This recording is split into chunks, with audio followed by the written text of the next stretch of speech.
बिस्मिल्लाह। तो आज हम देखेंगे यहाँ पर kinetic energy and molecular speed. तो कोई भी जो गैस होती है उसके अंदर जो मॉलिक्यूल्स है वो कंटिन्यूस मूव होते रहते हैं।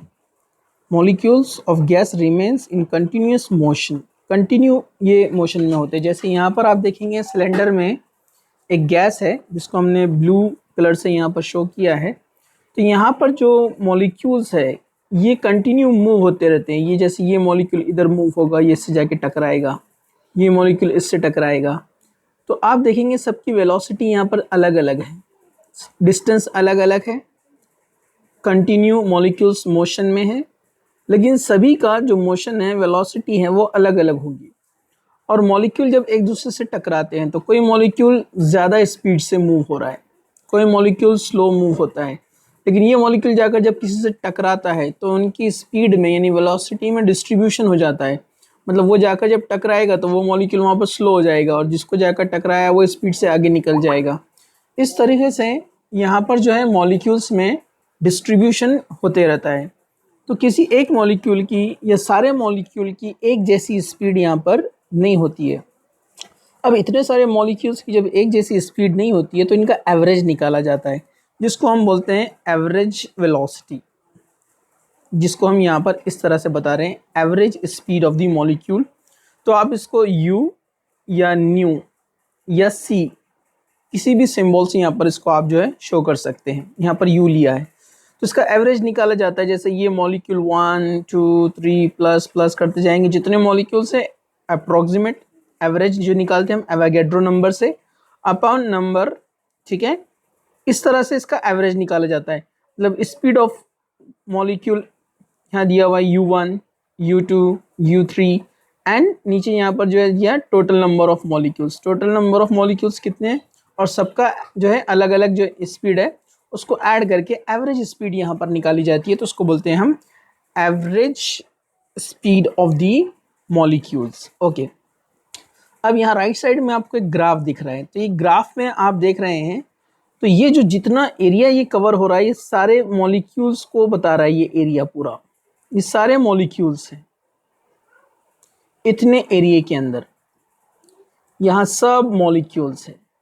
तो ये एरिया हमको यहाँ पर क्या बता रहा है, ये है नंबर ऑफ मॉलिक्यूल्स ऊपर की तरफ बढ़ रहे हैं, ठीक है। तो ये ग्राफ में अपने को क्या बता रहा है कि ये पॉइंट पर नंबर ऑफ मॉलिक्यूल्स सबसे ज्यादा है, ठीक है। तो ये ग्राफ से हमको क्या पता चल रहा है कि मैक्सिमम जो मॉलिक्यूल्स हैं उनकी यहाँ स्पीड जो है यहाँ मॉडरेट है, यहाँ पर इस तरह से, ठीक है।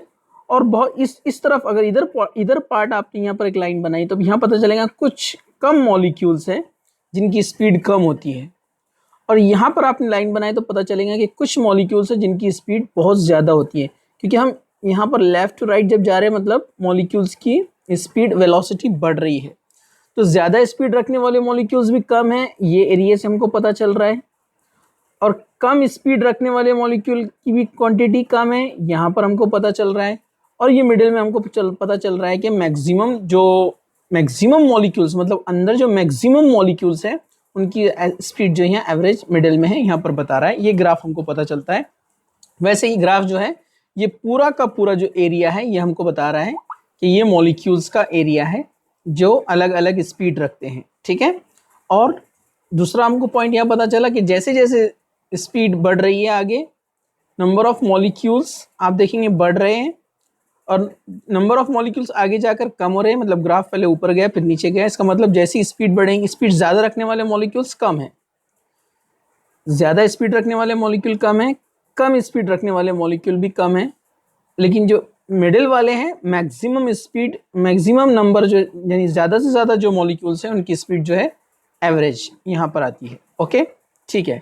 अभी इसको हम और अच्छे से समझेंगे इस ग्राफ को जैसे हम आगे बढ़ते हैं। इसको बोलते हैं मैक्सवेल बोल्ट्ज डिस्ट्रीब्यूशन। मैक्सवेल एक साइंटिस्ट है, बोल्ट्जमैन, दोनों ने इंडिविजुअल इसके ऊपर वर्क किया है, ठीक है। चलिए अब हम आगे बढ़ते हैं। Maxwell and Boltz have shown that the actual distribution of molecular speed depend on the temperature and molecular mass। तो यहाँ दो चीज़ें हम देखने वाले हैं कि एक तो टेम्परेचर के साथ में वेलोसिटी चेंज होती है दूसरा मॉलिक्यूलर मास के हिसाब से भी वेलोसिटी चेंज होती है, ठीक है। जैसे मैं आपको बताऊंगा, यहाँ पर हम लेते हैं, ये हैं टेम्परेचर T1 फॉर एग्जांपल, और ये टेम्परेचर T2, या हम इसको एज्यूम करते हैं, या 100 डिग्री से जो है टेम्परेचर है, या 100 केल्विन है, और यहाँ पर जो है 300 केल्विन है फॉर एग्जांपल, या 500 केल्विन है। तो आप देखेंगे जब हम हीट बढ़ाते हैं तो काइनेटिक एनर्जी बढ़ती है, यानी टेम्परेचर हम बढ़ाते हैं तो मॉलिक्यूल आप देखेंगे यहाँ पर दूर दूर दिख रहे हैं जहाँ टेम्परेचर ज़्यादा है, और जहाँ टेम्परेचर कम है मॉलिक्यूल नज़दीक है, इनमें काइनेटिक एनर्जी कम है। तो जब टेम्परेचर बढ़ाया जाता है यानी हीट दिया जाता है तो मॉलिक्यूल की वेलोसिटी बढ़ जाती है, स्पीड उनकी बढ़ जाती है। यहाँ पर हम देख सकते हैं इसको, मैं इसको यहाँ अलग कलर से शो करता हूँ, ठीक है।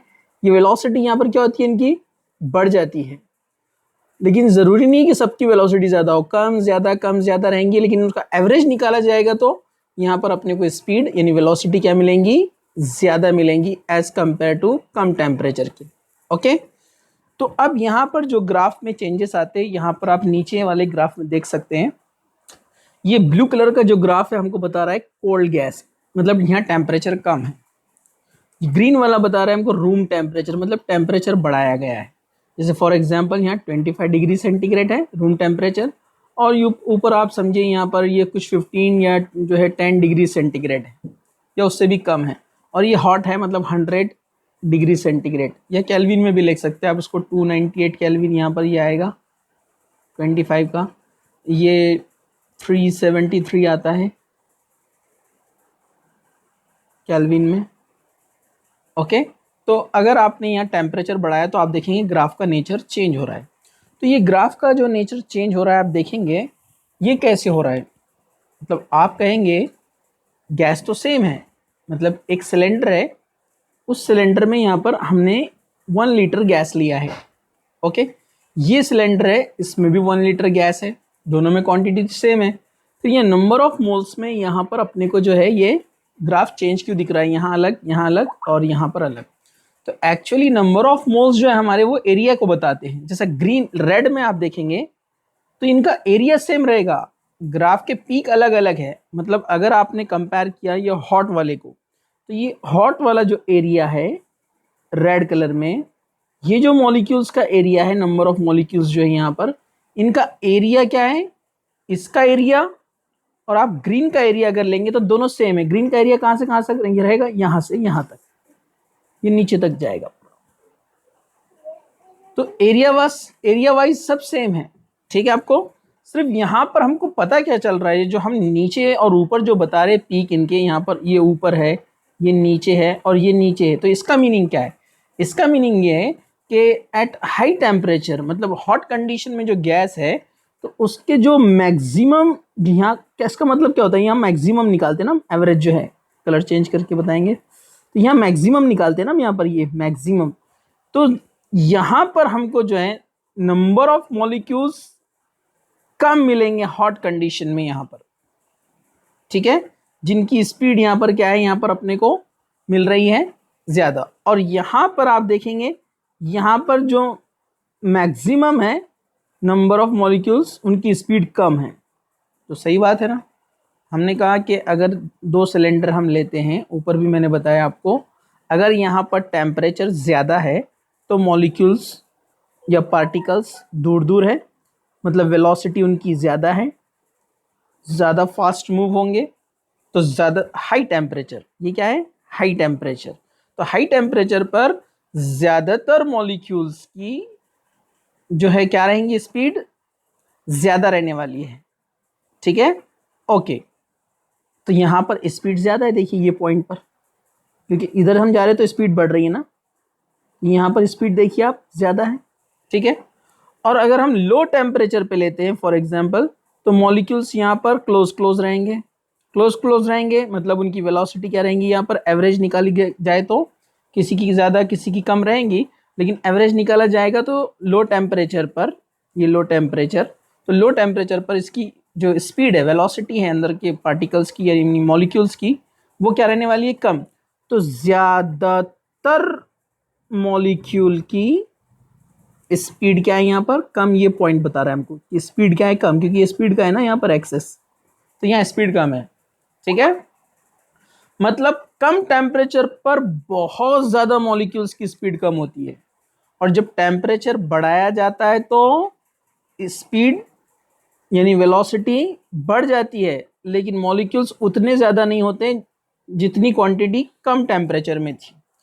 फिर टेम्परेचर और बढ़ाया जाता है तो यहाँ पर हम देखते हैं एवरेज स्पीड, यहाँ पर स्पीड तो ज़्यादा है, किससे? कोल्ड से ज़्यादा है मॉडरेट की, मॉडरेट से ज़्यादा है हाई की, लेकिन नंबर ऑफ मॉलिक्यूल्स यहाँ पर क्या हो रहे हैं, थोड़े से कम। उसके अंदर आपस में जो ये पूरा कर्व है उसमें तो उनका नंबर ऑफ मॉलिक्यूल्स ज़्यादा है जिनकी स्पीड ज़्यादा है, लेकिन कम टेम्परेचर वाले से कंपेयर करेंगे तो क्वांटिटी इसकी कम है। ये यहाँ पर हमको ग्राफ बता रहा है, शायद आप इसको अब समझ गए हैं, ठीक है। चलिए अब हम आगे बढ़ते हैं। यहाँ पर देखिए अलग अलग बताया है, ये इस तरह आप देख सकते हैं, 3 यहाँ पर लाइंस बताए गए हैं। एक है most probable speed, average speed and root mean square speed. Okay, तो मोस्ट प्रोबेबल स्पीड के लिए देखिए उसने यहाँ पर बताया है कि यहाँ इतने जो मॉलिक्यूल्स है, इतने यहाँ पर जो मॉलिक्यूल्स रहेंगे, मॉलिक्यूल्स जो भी है, तो इतने जो मॉलिक्यूल्स ये एरिया में आ रहे हैं तो उनको मोस्ट प्रोबेबल स्पीड कहा जा रहा है कि प्रोबेबिलिटी इनकी स्पीड की जो है, जो जिसकी ज़्यादातर मॉलिक्यूल्स है, ज़्यादातर जो पार्टिकल्स हैं सिलेंडर के अंदर, वो इस स्पीड से यहाँ पर जो है, ये यहाँ पर इस स्पीड से वो यहाँ पर जो है मूव हो रहे हैं। स्पीड मतलब वो वेलोसिटी शो कर रहे हैं, ठीक है। उसके आगे हम देखते हैं एवरेज स्पीड है, और उसके बाद जो है रूट मीन स्पीड है। ये ग्राफ को हम थोड़ा आगे समझेंगे, यहाँ पर दोनों एक साथ उसने बनाया है एनसीईआरटी में, इसलिए थोड़ा कंफ्यूज होता है। जैसे पहले वाला मैंने आपको बता दिया टेम्परेचर से रिलेशन, ठीक है। अब यहाँ एक ही के अंदर यहाँ पर हम देख रहे हैं कैसे हो रहा है, ठीक है। जैसे आप देखिए एक ही गैस है और एक ही टेम्परेचर है। फॉर एग्जाम्पल एक नॉर्मल कंडीशन पे 298 केल्विन पर ये गैस ली गई है, और इसका यहाँ पर जो है कुछ मीन निकाला गया है, जैसे ऊपर जो वैल्यूज दी गई नियॉन गैस का लिया हुआ है, ठीक है। तो एक है यहाँ पर न्यू पी या यूपी हम इसको कहेंगे, जिसको कहते हैं most probable speed. Most probable speed यहाँ पर आपको पीक में देखेंगे, यहाँ पर दिख रहा है ऊपर की तरफ। ओके, ज्यादातर मॉलिक्यूल की जो स्पीड अपने को मिलेगी, मतलब maximum number of molecules, maximum number of particles जो स्पीड शो करते हैं, उसको हम कहते हैं मोस्ट प्रोबेबल स्पीड। उसके बाद हम आगे बढ़ते हैं एवरेज स्पीड। जो एवरेज का फॉर्मूला हमने शुरू में देखा था कि सभी मॉलिक्यूल्स की स्पीड को लिया, ठीक है, उसको टोटल नंबर से डिवाइड किया, जो आंसर आएगा उसको हम कहेंगे एवरेज स्पीड। तो जब भी किसी भी गैस का स्पीड कंपेयर किया गया, मतलब वो मॉलिक्यूल जिनका मैक्सिमम स्पीड जो हुआ करता था, दूसरा जिसका एवरेज निकाला गया, तो एवरेज की वैल्यू यहाँ पर ज़्यादा आई। आप देखेंगे नीचे ये स्पीड बता रहा है, तो जो मोस्ट प्रोबेबल है, मतलब ज़्यादातर जो मॉलिक्यूल स्पीड शो करते हैं, उससे ज़्यादा वैल्यू किसकी आती है? एवरेज की, ठीक है। उसके बाद यहाँ पर दिया हुआ है रूट मीन स्क्वायर स्पीड, मतलब ये फॉर्मूले के हिसाब से निकाला गया है इसको कि रूट मीन स्क्वायर स्पीड भी ज़्यादा मिलती है, ठीक है। जैसे नियॉन का आप देखेंगे यहाँ मीटर पर सेकंड के हिसाब से दिया गया है, तो इसकी जो वेलोसिटी है, हम वेलोसिटी कैसे निकालते हैं? डिस्टेंस अपॉन टाइम,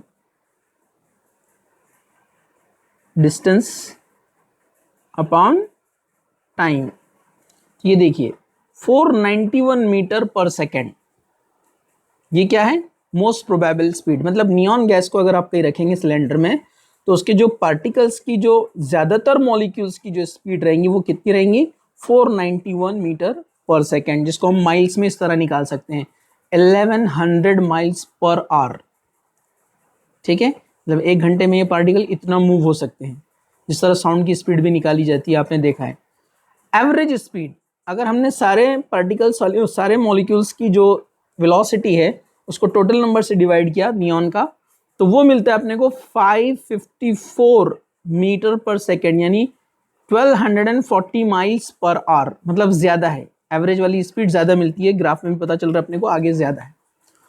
और इसके फॉर्मूले में रखकर अगर हम उसको निकालते हैं, उसका रूट मीन जो है स्पीड, या जिसको कहते हैं रूट मीन स्क्वायर स्पीड, वो हम आगे देखेंगे, तो वो और ज़्यादा मिलता है अपने को 602 मीटर पर सेकेंड, यानी 1350 माइल पर आवर ये मिलता है अपने को। तो ये आपको ऑर्डर याद रखना है कि जो है मोस्ट प्रोबेबल स्पीड से ज़्यादा होता है एवरेज स्पीड, और उससे ज़्यादा होता है आरएमएस यानी root mean square speed. Okay, यहाँ टेक्स्ट में यही समझाया है, आप उसको एक बार देख लीजिए। अब हम यहाँ पर आगे बढ़ते हैं। ये देखिए, ये रिलेशंस है, फिजिक्स में आपको इसके डेरिवेशंस आएंगे, मैं यहाँ पर नहीं बताता हूँ वरना आप कंफ्यूज हो जाएंगे इसमें, ठीक है, क्योंकि हमको इतना ही यूज़ करना है यहाँ पर और इतना ही हमको देखना है, ठीक है। अब हम यहाँ पर दूसरे पॉइंट की तरफ आ रहे हैं, मास से रिलेशन, मतलब ये वेलोसिटी है और ये मास है। तो टी ऊपर वाला इक्वेशन भी ले लेते हैं हम, टी कांस्टेंट है, आर कांस्टेंट है, 2 तो यहाँ पर न्यूमेरिकल नंबर है, ठीक है। अब रह गया कौन, चेंजेबल यानी वेरिएबल कौन है यहाँ पर, मास और ये स्पीड। तो दोनों यहाँ पर कौन से रिलेशन में है, इनवर्स रिलेशन में, यहाँ पर इनवर्स रिलेशन। तो स्पीड और मास एक दूसरे के इनवर्स होते हैं। तो अगर हमने दो गैसेस लिए अलग अलग, जैसे यहाँ पर ग्राफ में आप देख सकते हैं, ये क्लोरीन गैस है उसका ग्राफ, और ये नाइट्रोजन है। ओके, नाइट्रोजन क्या होता है, N2, मास निकालेंगे तो कितना होता है 28। क्लोरीन Cl2, मास निकालेंगे तो कितना होता है 71। ओके, एक क्लोरीन 35.5, तो दो का कितना होगा 71, नाइट्रोजन होता है 14, तो कितना होगा 28। ओके, तो मास किसका ज़्यादा है, क्लोरीन का। अब जिसका मास ज़्यादा है उसका स्पीड आप देखेंगे कम है, मोलिकुलर स्पीड लेस है, इधर बढ़ रही है, ये कम है, और नाइट्रोजन का ज़्यादा है। तो सिंपल सी बात है, हैवी जो पार्टिकल्स होते हैं वो इजीली मूव नहीं होते हैं, जो स्मॉल पार्टिकल है वो फास्ट मूव होंगे। तो जो हैवी रहते हैं उनका वेलोसिटी क्या रहेगा, लेस, और जो लाइट है उनका वेलोसिटी क्या रहेगा, मोर। ओके, इसलिए यहाँ पर नाइट्रोजन की स्पीड ज़्यादा है मॉलिक्यूल्स की, ओके, वेलोसिटी ज़्यादा है उनकी मूविंग मोशन में, और क्लोरीन की कम है। तो यही देखिए रिलेशन बता रहा है, मास इनवर्सली प्रोपोर्शनल टू स्पीड, जितना मास ज़्यादा उतनी स्पीड कम, जितनी स्पीड ज़्यादा मतलब मास कम। ओके, और ये रिलेशन है कि अगर अपने को मोस्ट प्रोबेबल स्पीड का रिलेशन निकालना है तो square under root 2RT/m, average का निकालना है तो अंडर रूट 8RT/m, और अपने को यहाँ पर निकालना है root square, mean square root जो निकालना है अगर अपने को, तो वो है 3RT/m। सिर्फ ये रिलेशन आप याद रख लीजिए, ये आपको फिजिक्स में डिटेल में आएगा। ओके, चलिए, अच्छा याद रखिए दोनों गैसेस सेम टेम्परेचर पर है, फिर भी जिसका वेट कम है, जिसका मास कम है, जैसे नाइट्रोजन, उसकी स्पीड ज़्यादा रहेंगी, ठीक है। ये यहाँ पर वही रिलेशन दिए हुए काइनेटिक एनर्जी का जो हम निकालते हैं हाफ mv² से, ठीक है। वो हाफ mv² को जो है हम ट्रांसलेशनल काइनेटिक एनर्जी कहते हैं, ठीक है। हाफ mv² मास से भी उसका रिलेशन है यहाँ पर, ठीक है। इसी तरह जो है अगर इनका रेशो निकाला जाए, most probable speed, average speed और रूट मीन स्पीड, तो इनका रेशो इस तरह से आता है, ये 1.128 1.224। तो ज़्यादा किसका है रेशो में, रूट मीन, जो मैंने पहले ग्राफ में भी आपको बता दिया। रूट मीन स्क्वायर स्पीड किस तरह से निकालते हैं, इस तरह से, ये फॉर्मूला इसको याद रखना है आपको, root mean speed is equal to under root mean velocity square. ये ऊपर हमने देखा है, बता दूं आपको, यहाँ पर कंफ्यूज नहीं होना है। हम निकालते हैं वेलोसिटी, जो यहाँ u से लिया है, आप न्यू भी ले सकते हैं, न्यू मतलब v, ये ले सकते हैं सिंबल, ये ले सकते हैं u, c ले सकते हैं, तीनों भी ले सकते हैं आप। तो न्यू हम कैसे निकालते हैं, velocity of 1, velocity of 2, velocity of 3 dot dot dot चलता रहेगा upon total number of molecules. Okay, kinetic energy का फॉर्मूला हमको बताता है कि हम काइनेटिक एनर्जी कैसे निकालते हैं, हाफ mv², तो इसको यहाँ mu² लिखा हुआ है, एक ही बात है, कुछ भी ले सकते हैं आप, ठीक है। हाफ एम वी स्क्वायर या हाफ एम वी स्क्वायर। तो स्क्वायर की वैल्यू है, तो ये फॉर्मूला अपना कैसे बन जाता है अगर इसको स्क्वायर में निकालना है तो?